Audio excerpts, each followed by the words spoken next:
ఇర్మియా గ్రంథం 13వ అధ్యాయం. ఇర్మియా గ్రంథం 13వ అధ్యాయము 17వ వచనాన్ని మనం చదువుకుందాం. ఇర్మియా గ్రంథం 13వ అధ్యాయము 17వ వచనాన్ని మనం చదువుకుందాం. అయినను మీరు ఆ మాట విననొల్లని ఎడల మీ గర్వమును బట్టి నేను చాటున ఏడ్చుదును. యెహోవా మంద చెరపట్టబడినందున నా నేత్రము బహుగా వలపోయుచు కన్నీరు విడుచుచుండును. అందరి మాటలతో చెప్పండి. అయినను మీరు ఆ మాట విననొల్లని ఎడల మీ గర్వమును బట్టి నేను చాటున ఏడ్చుదును. యెహోవా మంద చెరపట్టబడినందున నా నేత్రము బహుగా వలపోయుచు కన్నీరు విడుచుచుండును. మరొకసారి యెహోవా మంద చెరపట్టబడినందున నా నేత్రము బహుగా వలపోయుచు కన్నీరు విడుచుచుండును. దేవుని వాక్యాన్ని కొద్ది నిమిషాలు మనం ధ్యానం చేద్దాం. స్తోత్రం చెప్పండి. Amen. Hallelujah. Praise the Lord. Hallelujah.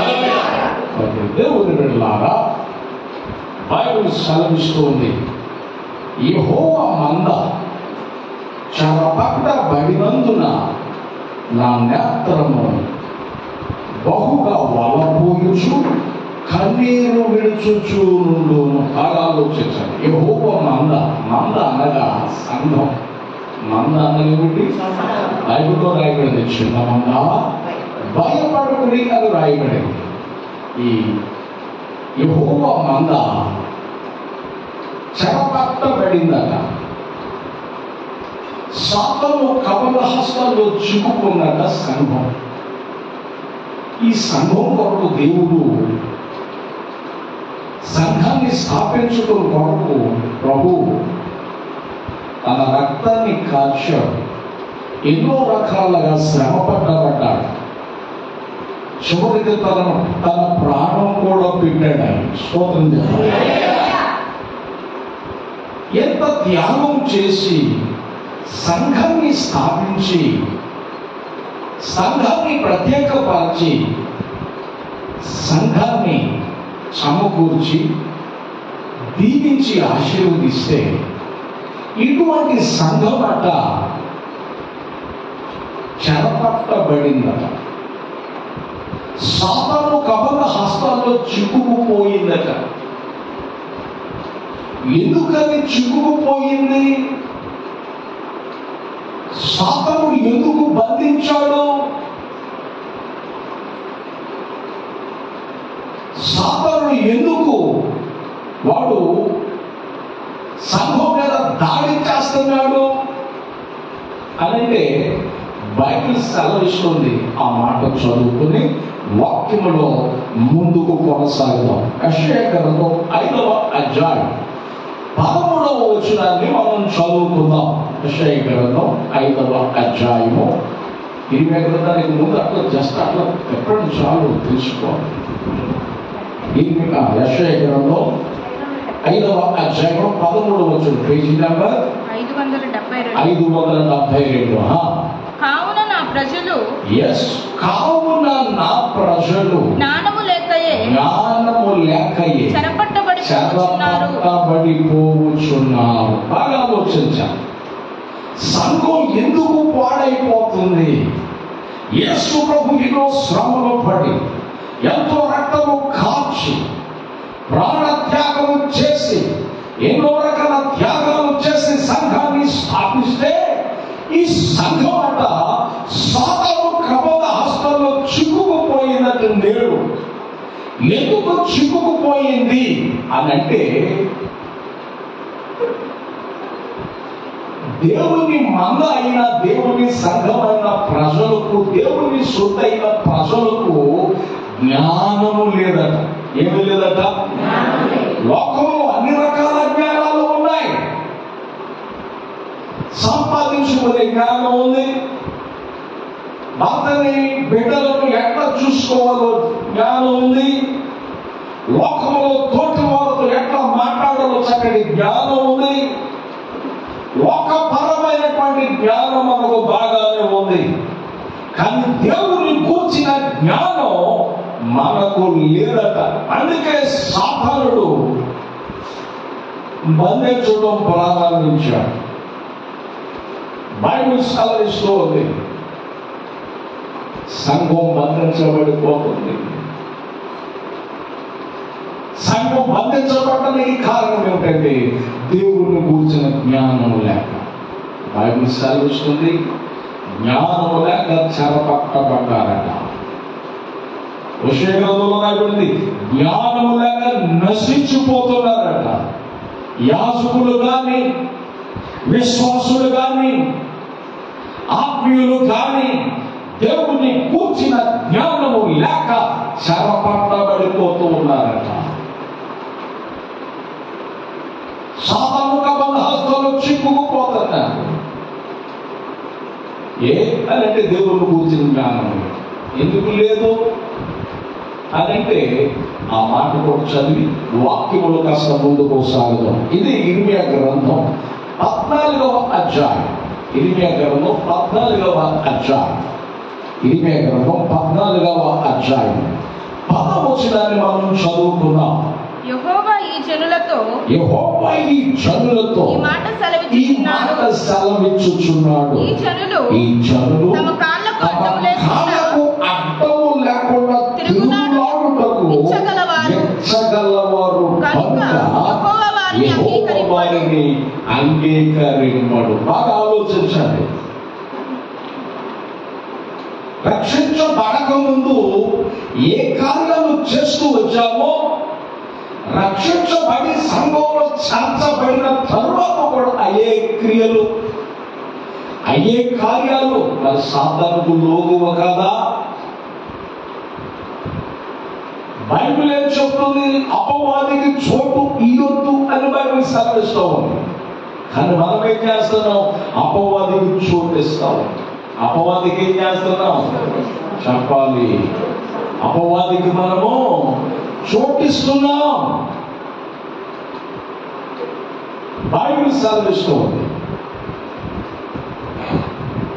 దేవుని బిడ్డలారా, యెహోవా ఈ జనులతో ఈ మాట సెలవిచ్చుచున్నాడు. ఈ జనులు తమ కాళ్ళకు అడ్డము లేకుండా తిరుగులాడుటకు ఎచ్చగలవారు, అంటే ఇష్టము కలిగిన వారు కనుక యెహోవా వారిని అంగీకరింపడు. మార్పుగా మాటలు మారాయా, క్రియలు మారాయా, బుద్ధి మారిందా, గుణము మారిందా, మనసు మారిందా, హృదయం మార్చుకున్నావా, దేవునికి అనుకూలంగా మనం ఉన్నామా? దేవుని వాక్యం ప్రశ్నిస్తోంది. అంగీకరించడం అంటే ఇష్టపడటం. మొదటగా దేవుడు నిన్ను ఇష్టపడ్డాడు ఒకప్పుడు, కానీ ఈరోజు అదే ప్రభు నీకు దూరం అయిపోయాడు. ఎందుకో తెలుసా? మొదట ఉన్న స్థితి నీకు లేదు, మొదటి ప్రేమ నీకు లేదు,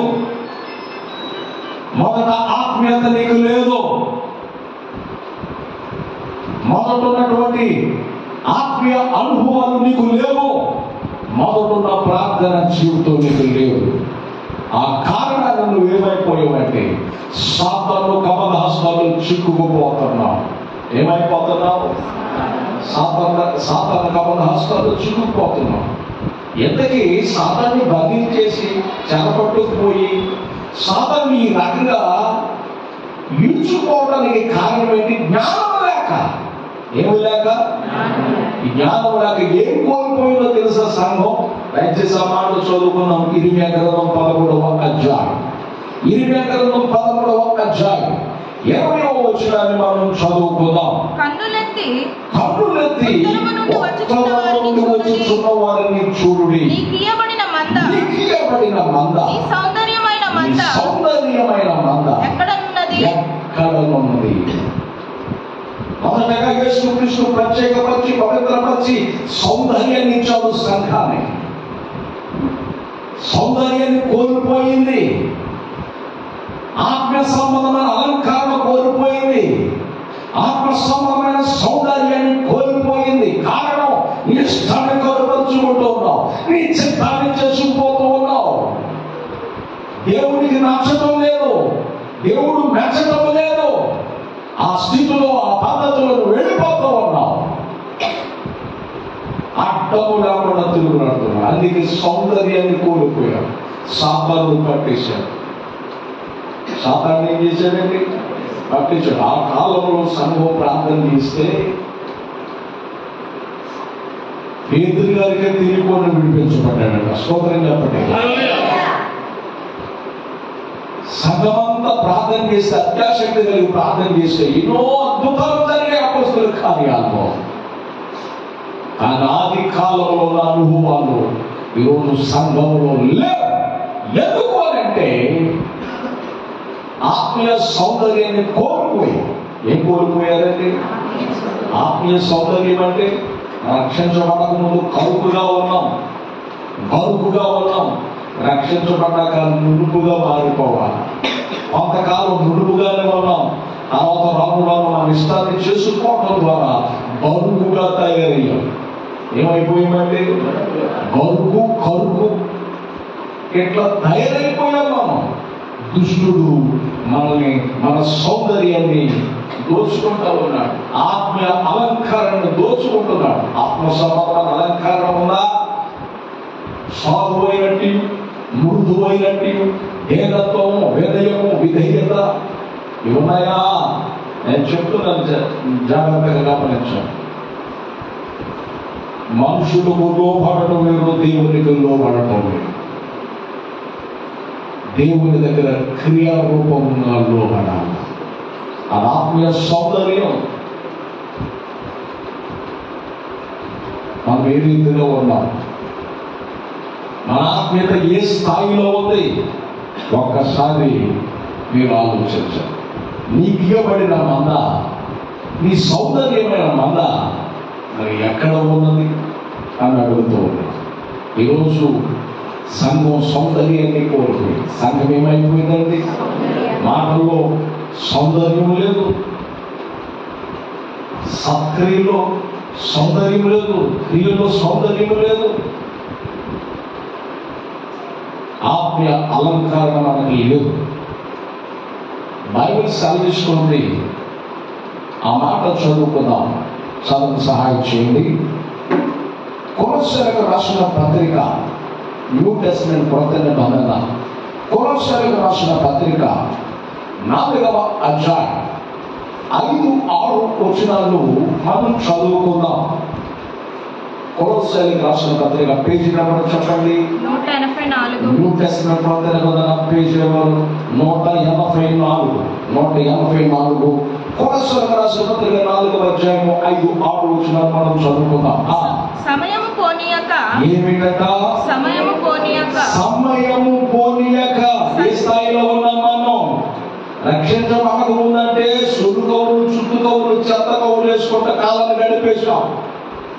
ఉన్న ఈ శాస జీవితాన్ని రక్షించబడిన తర్వాత దేవునికి సమర్పించుకోవాలి. దేవుని సొమ్ము ఎదగాలి. దేవుని సొమ్ము ఏం చేయాలి? అందరూ చెప్పాలి. దేవుని సొమ్ము ఎదగాలి మనం.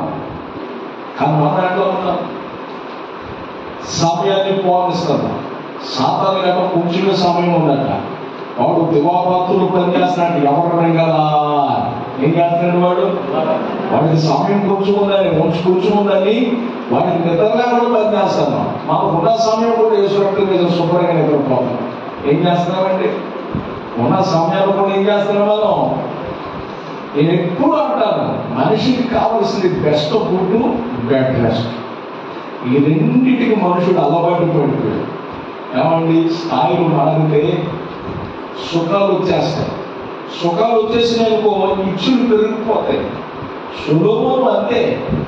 స్థాయి మార్చబడింది, సుఖం వచ్చేసింది. సుఖం తర్వాత ఇచ్చులు వచ్చేసింది. చూపుకి హద్దు లేకుండా పోయింది. నా పనులను అభ్యంతరం మార్చలేదు, ప్రతిదీ అనుభవించాలంటే. నా శివులు వినేదానికి తృప్తి లేదు. ఏది పడితే వినేస్తున్నాను. అని అంటూ కాలాన్ని గడిపాడు. అయితే సొలొమోను గురించి రాబడింది, ఆ రాజును గురించి కామతురాతత కలిగిన రాజు. సొలొమోను ఏ రాజు అంటే కామతురాతత కలిగిన రాజు. రక్షించబడక ముందు దేవుడు దర్శించకముందు ఏ స్థాయిలో ఉన్నావు నువ్వు ప్రార్థన చేసే అగ్ని దిగింది. మన ఆ అగ్ని ఎందుకు లేదు నీలో? రామురాను సుఖాలు ఎక్కువైపోయి దేవునికి దూరం అయిపోయాడు. సుఖాలు ఎక్కువైపోయి ఏమైపోయాడు? దేవునికి దూరం అయిపోయాడు. దేవుని బిడ్డలారా, సమయాన్ని పోగొడుతున్నావా? దేవుడి ఇచ్చిన సమయాన్ని పాడు చేసుకోవాక తింటూ నిద్రపోతాం. ఇది కాదు, ఆ పరలోకం వెళ్ళటం కొరకు, ఆ పరలోకములకు భూమి మీద ప్రాక్టీస్ చేయాలి. సమయాన్ని పోనీయకుండా సమయం అనక అసమయం అనక పౌరులాగా కష్టపడాలి. స్తోత్రం చెప్పండి. హల్లెలూయా. సమయం అనక అసమయం అనక మనం ఏం చేయాలి? కష్టపడాలి. కష్టపడుతున్నావా? సమయాన్ని సమయం వృధా చేసుకుంటున్నాం. సుళ్ళు కౌరులతో, శుద్ధు కౌరులతో, చెత్త కౌరులతో పక్కన పెట్టండి.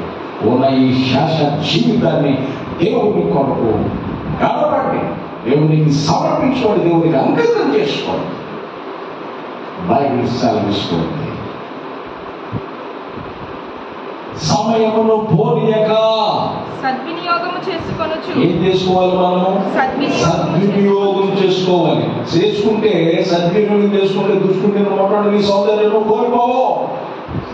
కానీ మనం వినియోగించకపోతే శాపాలు కపనాస్తాలు చిక్కుకుపోతాం. సమయమును పోనీక సద్వినియోగం చేసుకోవచ్చు. సంఘమునకు వెలుపటి వారి ఎడల రక్షణ పొందలేని వారు, సంఘానికి వెలుపలంటే రక్షణ పొందలేని వారు, సంఘమునకు వెలుపటి వారి ఎడల జ్ఞానము కలిగి నడుచుకొనుడి. ఎట్లా నడుచుకోవాలి? జ్ఞానము కలిగి నడుచు. ప్రార్థనకు ఆమె వెళ్తానండి, ఆమె భక్తురాలు, ఆయన భక్తుడు అనుకోవాలా? ఈయనకి ఒకటే తక్కువ అని అనుకోకూడదు. స్తోత్రం చెప్పండి. ఈ విశ్వాసగా అంటే ఏ విశ్వాసి అని అనుకోండి. చూసారా ఆ మాట ఈ మాట ఎంత అన్నారు? ఏ విశ్వాసిగా అన్నదాన్ని, ఏ విశ్వాసి అన్నదాన్ని ఎంత చూసారా? సంఘమునకు వెలుపటి వారి ఎడల జ్ఞానము కలిగి నడుచుకొని. ఎట్లా? జ్ఞానము కలిగి నడుచుకొని. ఈ రోజు మొబైల్ జ్ఞానం ఉండిపోయి జనాలకి బైబిల్ జ్ఞానం లేదు. ఏమి లేదండి, చిన్న పిల్లలు మొదలుకొని మామూలు కూడా జేబులోకి సెల్లాపట్టు వేసి స్తోత్రం చెప్పండి గట్టిగా. సెల్లాపడ్డాడు, ఇది నీకు కాదు నాన్న, ఈ టైం కాదు నాన్న. ఇంత సెల్లాగుతున్నాడని ఆలోచన చేస్తే వాళ్ళ నాన్న వీడియో కాల్లో మాట్లాడుతాడు. ఆయన అప్పుడు అలా మాట్లాడాడు, నాకు కూడా అలాంటి నేనే కూడా వీడియో కాల్లో మాట్లాడాడు. అందుకే సెల్లాపడుతుంది. మొబైల్ జ్ఞానం ఉంది, చిన్ననాటి నుంచి బైబిల్ జ్ఞానంలో కూడా పెంచాలి. స్తోత్రం చెప్పండి. ఏ జ్ఞానం కావాలి? చెప్పాలి గట్టిగా. మరి వాళ్ళు పెరగాలంటే బాలుడు నడవలసిన త్రోవ వాళ్ళకి నేర్పాలి. మనం నిరుతున్నామా? మనం నడుస్తున్నాం. అసలు మనం నడుస్తున్నామా? చెప్పండి గట్టిగా. మనం నడిస్తే ఎదుటి వాళ్ళు నడుస్తారు. ఏ విశ్వాసంగా, ఏ విశ్వాసం అండి అని చెప్పుకోవాలి. సంఘమునకు వెలుపటి వారి జ్ఞానము కలిగి నడుచుకోవాలి. రక్షించబడక ముందు ఏ ప్రవర్తన ఉందో రక్షించబడిన తర్వాత మంచి సత్ప్రవర్తన అయిపోవాలి. స్తోత్రం చెప్పండి. ఇప్పుడు చెప్తాను, మందులు నీతులు బయట బూతులు మన బ్రతుకులు ఏమిటండి? చెప్పాలి గట్టిగా. మందిరంలో నీతులు. ఎప్పుడు చెప్తాను, మందిరంలో ఓ స్వామి, గుళ్ళో ఒక స్వామి, గుడనక నా స్వామి. గుళ్ళో ఒక స్వామి, గుడనక నా స్వామి అని అన్నట్టు ఉండకూడదు. ప్రవర్తనలో మార్పు రావాలి. స్తోత్రం చెప్పండి. బైబిల్ సెలవిస్తూ ఉంది, సంఘమునకు వెలుపటి వారి ఎడల జ్ఞానము కలిగి నడుచుకొనుచు. ప్రతి మనుషునికి రక్షణ పొందిన వారికి, రక్షణ పొందని వారికి, ప్రతి మనుషునికి కులం లేదు, మతం లేదు, ఏ భేదం లేదు. ప్రతి మనుషునికి ఎలాగూ ప్రత్యుత్తరం ఇవ్వవలెనో ఎలాగూ జవాబు ఇవ్వవలెనో అది మీరు తెలుసుకొనుటకై మీ సంభాషణ ఉప్పు వేసినట్టు మీరు మాట్లాడుతుంటే మీ సంభాషణ ఎట్లా ఉండాలి? ఉప్పు వేసినట్టు ఎల్లప్పుడూ రుచిగలదిగాను కృపాసహితమైనదిగాను ఉండనియుడి. స్తోత్రం చెప్పండి. హల్లెలూయా. ఎల్లప్పుడూ రుచిగలదిగాను కృపాసహితమైనదిగా ఉండాలి మన సంభాషణ. మన సంభాషణ ఎక్కడ ఉంటుంది? పాపం మాట్లాడుతుంటే పోట్లాడుతున్నట్టు దేవుడు నుంచి. స్తోత్రం చెప్పండి గట్టిగా. హల్లెలూయా. మన సంభాషణ ఎక్కడ ఉంటుంది? చెప్పాలి గట్టిగా. మనం మాట్లాడుతుంటే ఎట్లా ఉండదు? చెప్పండి. ఈ మాట ఎందుకు కలుగుతారు మీరు? దేవుడు కూడా దీవించుగాక. స్తోత్రం చెప్పండి గట్టిగా. హల్లెలూయా. సంఘంలో కలుగుతున్న వారి ఈ సంభాషణ ఉప్పు వేసినట్టు ఉండాలి. కూరలు ఉప్పు వేసి ఏమొస్తుంది? చెప్పాలి గట్టిగా. ఆ రుచి నాకు తెలుసు. మరి మన సంభాషణ వారు ఎవరైనా ఆకర్షితులు అవుతున్నారా? ప్రభు దగ్గరకు వస్తున్నారా? ఈ రుచులు తెలియవు. వద్దారా? పోతేపో ఏమంటాం మనం? చెప్పాలి గట్టిగా. మన ద్వారా 10 మంది రావాలి మందిరం. అందుకని మన మాటలు చెదరగొట్టేటట్టు ఉండవు. నేను ఇక్కడ గర్దిస్తాను, హెచ్చరిస్తాను. దేవుడు ఇచ్చిన అధికారాన్ని బట్టి మీరు సరి చేయబడాలి. అంతేగాని చెదిరిపోవాలని కాదు. గర్దింపులు, హెచ్చరికలు హానికులు లాంటివి, మంచి మాత్రలు లాంటివి. ఇవి ఉండాలి కష్టంలో. గర్దించేదెందుకు, హెచ్చరించేదెందుకు? సరి చేసుకుంటారు. అంతేగాని చెదరిపోతారని కాదు. దేవుడి ద్వారా బైబిల్ సెలవిస్తున్న సత్యం. నీ సంభాషణ ఎట్లా ఉంటుంది? ఉప్పు వేసినట్టు ఉంటుందా? లేకపోతే ఉప్పు ఎక్కువైపోయినట్టు ఉంటుందా? చెప్పాలి. ఎట్లా ఉంటుంది ఆ సంభాషణ? ఉప్పు తగ్గు మోతాదులో ఉంటే రుచి. ఉప్పు ఎక్కువైపోతే ఏమైపోతే? చెప్పాలి గట్టిగా. నేను ఎక్కడో ఒకడు చూసా. ఆయన వంట మాస్టర్, వంట చేస్తా ఉన్నాడు. అంతేదో కాస్తున్నాడు ఆయన. కాస్త ఉప్పు సరిపోయిందా లేదని ఆ స్పూన్తో తీసి తాగుతున్నాడు. ఇక చాలేదని అందుకు ఉప్పు వేస్తున్నాడు. ఇది ఇట్లాగే ఉంది. ఇంకా నోట్లో పెట్టుకున్నాడు. ఇంకా ఉప్పు తగ్గల. ఉప్పు ఇంక ఉప్పు వేయలేదు. మళ్ళీ ఉప్పు వేశాడు. మళ్ళీ తాగుతున్నాడు. ఇది కావాలిగా మర్చిపోయాడు. ఇది తాగితే ఉన్నాడు. మళ్ళీ ఉప్పు వేసాడు. మొత్తం డాబాలో తీసాడు. కలిపి దింపాడు. అప్పుడు గుర్తొచ్చిన ఈదులు కలుపుకొని నోట్లో పెట్టుకున్నాడు. ఒక్కసారి బాగా చేసుకున్నాడు. స్తోత్రం చెప్పండి. ఒక్కసారి ఏం చేశాడు? బాగా చేసుకున్నాడు.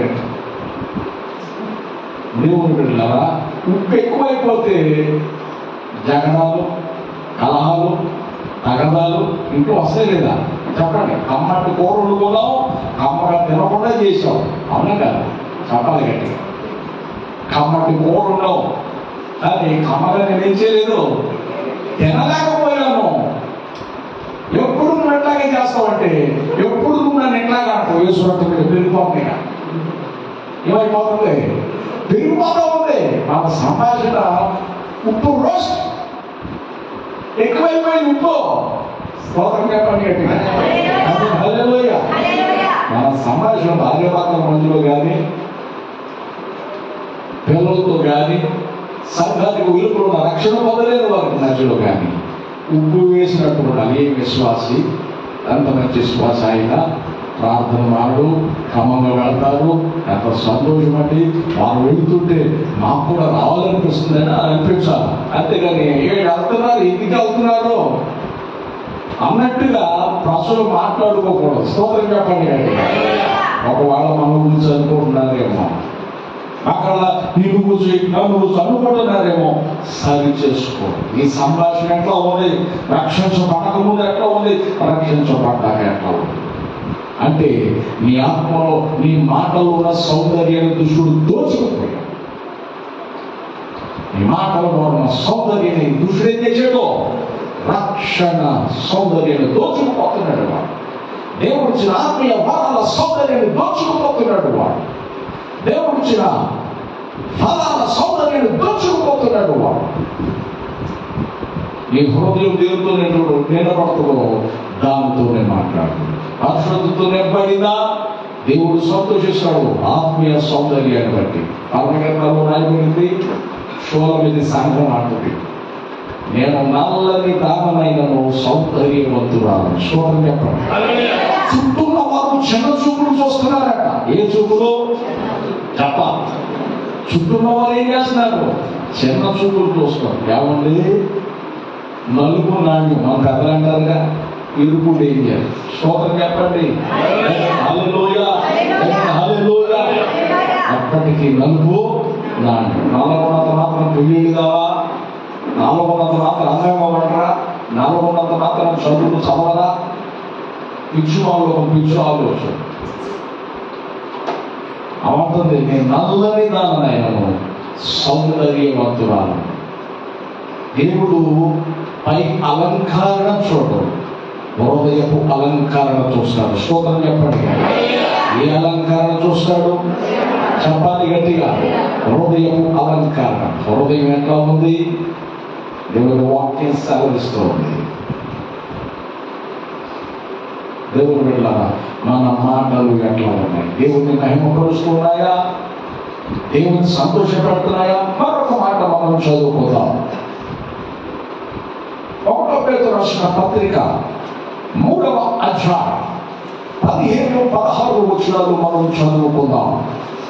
1 పేతురు రాసిన పత్రిక 3వ అధ్యాయం 15-16 వచనాలు మనం చదువుకుందాం. నిర్మలమైన మనస్సాక్షి కలిగిన వారే. ఏం కలిగి ఉండాలంట? నిర్మలమైన మనస్సాక్షి. చెప్పాలి గట్టిగా. నిర్మలమైన మనస్సాక్షి. రక్షణ పొందక ముందు ఇది తెలియదు మనకి. రక్షణ పొందిన తర్వాత ఈ సౌందర్యాన్ని ధరించుకోవాలి.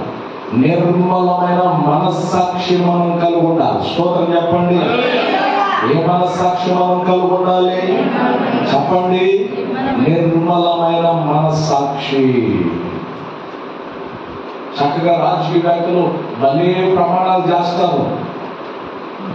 ఏ భేదము చూపించడం అని అంటారు. సంతకం చేయగలి అన్ని భేదాలే. స్తోత్రం. అంటే హల్లెలూయా. అక్కడేమో గాయపరిచేదని ఇప్పుడు ఇతర గాయపరుస్తాడు. ఇవే జరిగాయి. కానీ దేవుడు మనకు అది నేర్పలేదు.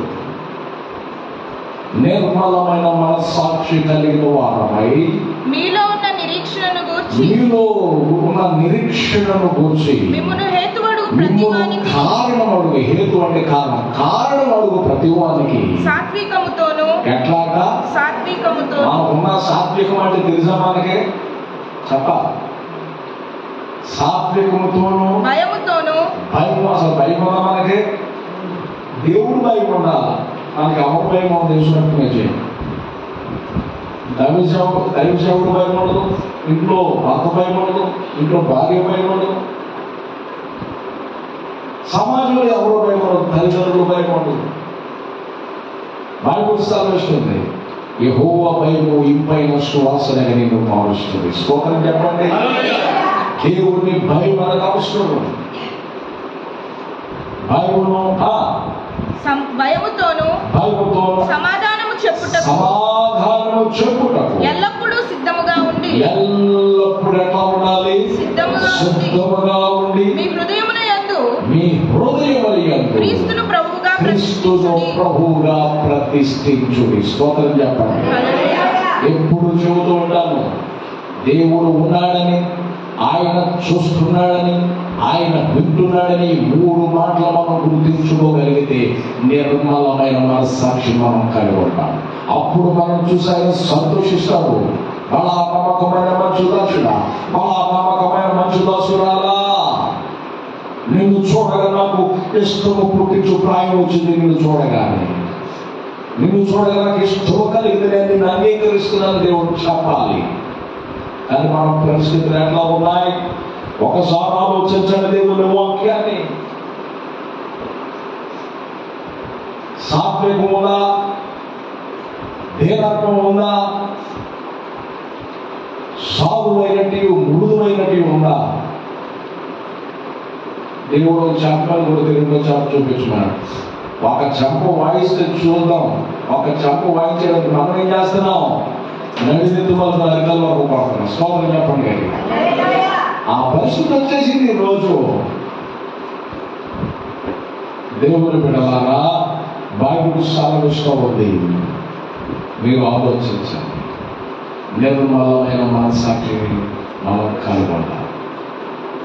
చక్కగా పేరు పెట్టుకుంటాం, నిర్మల అమ్మ అని పెట్టుకుంటాం. మా చర్చిలో అవలేదు. స్తోత్రం చెప్పండి.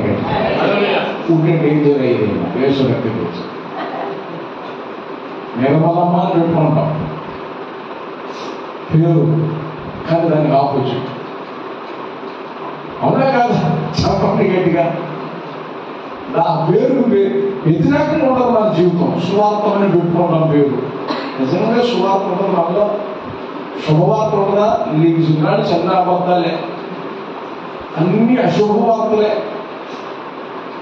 స్తోత్రం చెప్పండి గట్టిగా. హల్లెలూయా. దేవుని బిడ్డలారా, మీరు ఆలోచించండి. నిర్మలమైన మనస్సాక్షిని కలిగిన వారంగా మనం ఉన్నాం. ఇట్లా ఉన్నామా? సౌందర్యాన్ని కోల్పోయామా? ఆత్మీయ సంబంధమైన నిర్మలమైన మనస్సాక్షి మనం కోల్పోయామా? కోల్పోతే నువ్వు దుష్టుని కపట హస్తాల్లో చిక్కుకుపోయావు. మరొక మాట మనం చదువుకుంటే తీతుకు రాసిన పత్రిక 3వ అధ్యాయం, తీతుకు రాసిన పత్రిక 3వ అధ్యాయం 8-9 వచనాలు మనం చదువుకున్నాం. తీతుకు రాసిన పత్రిక పేజీ నెంబర్ 198. 198 న్యూ టెస్టమెంట్ కొత్త నిబంధన తీతుకు రాసిన పత్రిక 3వ అధ్యాయం 8-9 వచనాలు మనం చదువుకుందాం. ఈ మాట నమ్మదగినది గనుక దేవుని యందు విశ్వాసం ఉంచిన వారు సత్క్రియలను శ్రద్ధగా చేయుటకు మనస్సుంచినట్లు మనస్సుంచాలి. స్తోత్రం చెప్పండి. సత్క్రియ అంటే మంచి క్రియ. దేవుడు రక్షించకముందు నీలో చెత్త క్రియలు, చెత్త కార్యాలు ఉన్నాయేమో. రక్షించబడ్డాక సత్క్రియ ఉందా, మంచి క్రియ ఉందా, సత్ప్రవర్తన ఉందా, మంచి మాటలు ఉన్నాయా? ఒకసారి ఆలోచించు. దేవుని సేవకుడిగా ప్రేమతో అడుగుతూ ఉన్నాను నేను. ఒకవేళ లేకపోతే సరి చేసుకో. సత్క్రియలు చేయడానికి మనసు ఉండాలి. ఆటో మీద బయట చదివాను ఆ కొటేషన్. కొన్ని కొటేషన్లో గుర్తుండిపోతాయి. మంచి చేయడానికి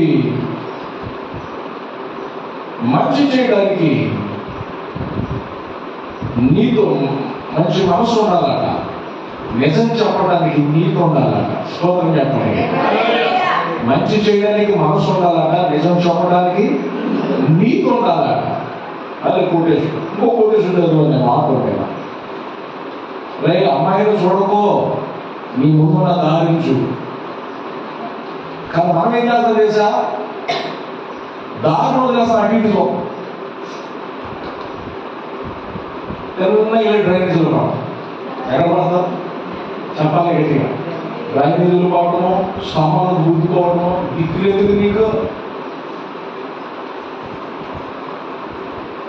దిక్కులేందుకు అటు ఇటు చూడాల్సిన అవసరం నీకెందుకు?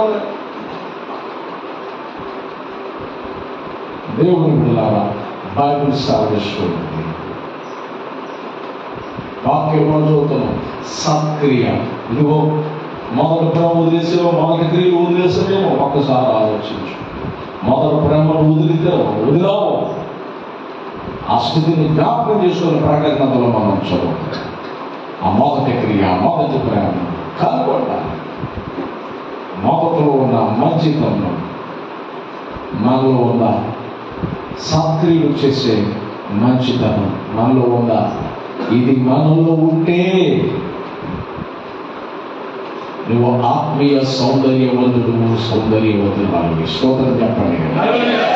ఒకవేళ సత్క్రియ చేయడానికి మంచి మనసు లేకపోతే సాతానుడు దోచుకుపోయాడు. సాతాను ఏం చేసుకున్నాడు? దోచుకుపోయాడు. ఇప్పుడు కనిపించిపోయేది లేదు. దేవస్థానంలో పశ్చాత్తాపడదు. ప్రభా నిజమే, ఈ ఆత్మీయ సంబంధం విషయాలు నేను మలినమైపోయాను, దిగజారిపోయాను, పడిపోయాను. కృపతో నన్ను జ్ఞాపకం చేసుకుని క్షమించు ప్రభువా. ఇక మీదట నేను నీవు చూడగానే నీకు ఇష్టము కలుగునట్లుగా సౌందర్యవంతుడుగా సౌందర్యవంతురాలుగా నేను జీవిస్తాను. ఆత్మస్వరమైన అలంకరణతో నీకు కనబడతాను. నన్ను దర్శించు, దీవించు, క్షమించి ఆశీర్వదించుకోవాలని ప్రార్థించడం. తల వంచండి, ప్రార్థించడం. తల వంచండి.